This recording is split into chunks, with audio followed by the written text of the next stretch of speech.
Spooky, scary story time send shivers down your spine. Hi, it's Wolfychu. Halloween has always been one of my favorite times of year, after Christmas. Every year when I was younger, I always loved dressing up and going trick-or-treating with my friends. It was always so much fun to find a costume to wear, like a witch costume, or a ghost costume, or a vampire, and to go outside together on Halloween night. When I was in school, I even always tried to get the class in the Halloween spirit too by making little paper decorations for the classroom, which for some reason my teachers didn't mind me doing. Since I was the quiet one in my class, it was probably really weird for my classmates to see me suddenly running around decorating the classroom like that. Nowadays, I don't really do very much for Halloween, especially now that I'm living in Australia where it's pretty much non-existent.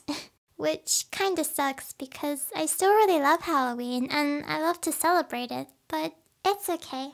I still really wanted to make a Halloween themed video though.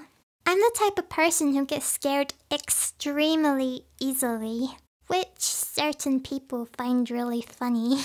I can't handle scary movies or creepy stories. If you tell me a ghost story, I'll most likely end up crying. I'm also kind of slightly terrified of spiders. I remember the first time I saw a huntsman spider after moving to Australia. It was on the wall one night right above our bed, and I could not believe the size of it. It was huge. My boyfriend joked around saying it wasn't even medium-sized. Or well, I thought he was joking. It turns out that they do grow a lot bigger than that.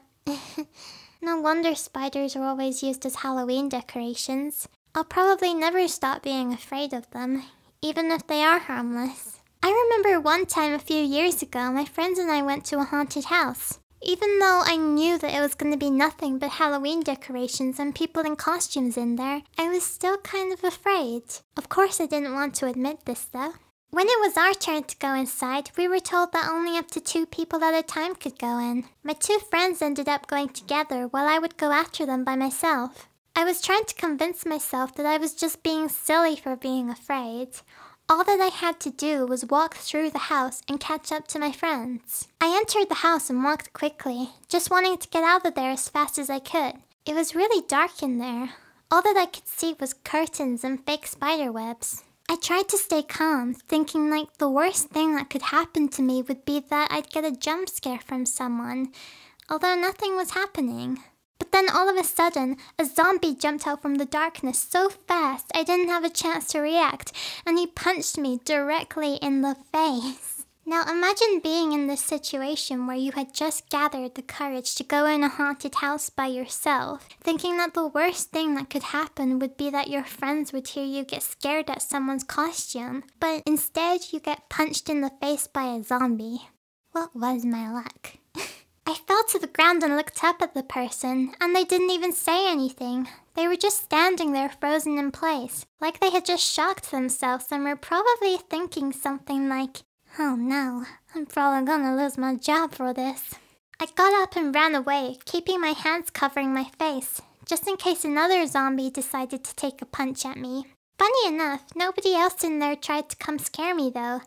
I guess maybe they thought they should probably stay away after seeing me just get bowled over by that other zombie.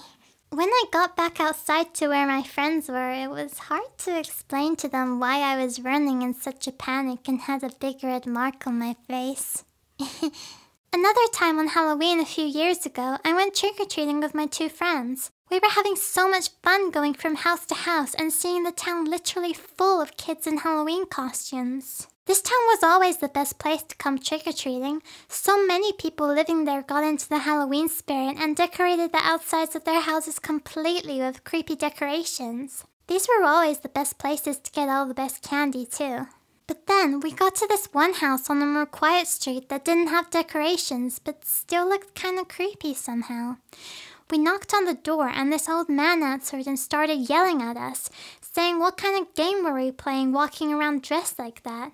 It was like he had never heard of Halloween before, even though the town he lived in was full of decorations and other children dressed up. We tried to explain what Halloween and trick-or-treating was, but he wouldn't even listen to us and was going crazy. We were backing away from the door when he threw something at us and then slammed the door shut. The thing he threw landed close to our feet, and we saw that it was a bucket filled with something that spilt everywhere. We got closer to it and realized that it smelled strongly of bleach.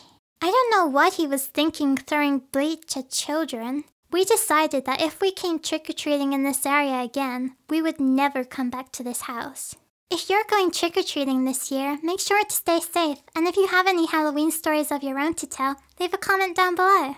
My boyfriend Sweetotunes also did his own Halloween storytime video. You should go check it out. And if you want to see my works in progress, storytime bloopers, and get heaps of other special rewards, check out my Patreon. The link will be in the description down below. Thank you for watching. Bye!